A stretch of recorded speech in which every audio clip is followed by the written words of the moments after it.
Vamos verificar então um pouquinho sobre modelo, a parte aí de sistemas transacionais que está relacionado ao modelo relacional.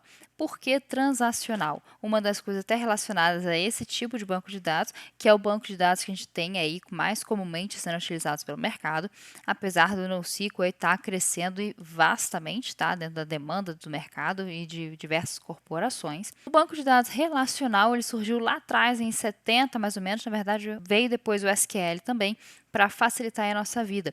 E ele é caracterizado por ser um modelo generalista.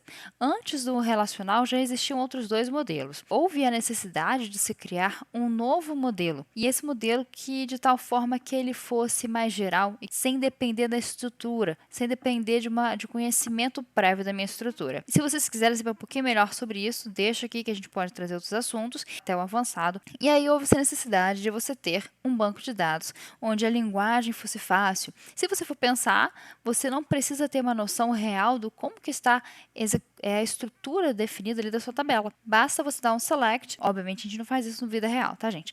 Asterisco, from, a determinada table, ok? Eu não sei quais são os atributos, mas eu consigo fazer uma consulta mesmo assim. Ok, continuando. Ele garante a corretude e consistência dos dados. Isso é específico do banco de dados relacional, porque ele fornece uma estrutura rígida e muito bem definida. Não leve rígido para o lado aí green da imagem, e sim que você tenha ali uma estrutura muito bem conhecida. E devido a essa estrutura super bem definida, nós temos os metadados e o esquema, que demonstram ali como está organizado o meu banco de dados. E toda essa estrutura me fornece uma série de vantagens. Tem uma inserção de dados facilitada, assim como remoção e atualização dos dados.